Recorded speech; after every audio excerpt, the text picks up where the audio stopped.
Today I will discuss about the passport login system. It is crucial today in protecting our online accounts. Nowadays we are using the online accounts, Instagram, Facebook, and Zomato app. Every account I have is a login system to protect our data. First of all, I will explain the flowchart. Flowchart is the diagram representation of data. It is easy to understanding our data, our problem, our concept. So we can use the flowchart. Flowchart is nothing.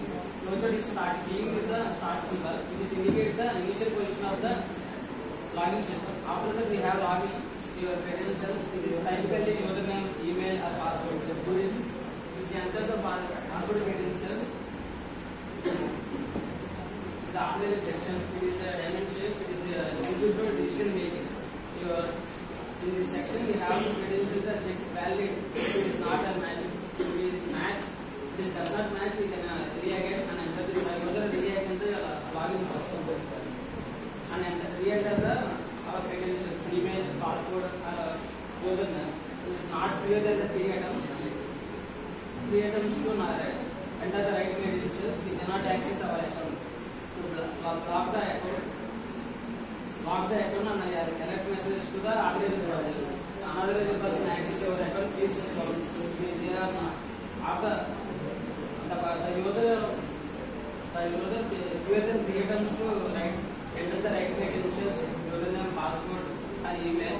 Check the authorized person if it is matched to the register authorized person to database. It is next move on the grant access. This grant access option we can successfully log in our account and doing your work. After that we have one option, logout option, and logout option we have to go back to the start position of the flow back.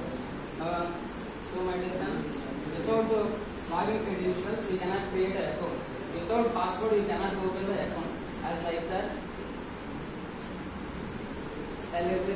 lock never manufactured by the never manufactured by the key. Similarly, God never gives the problems without solution. Only we have to need a patient to unlock them.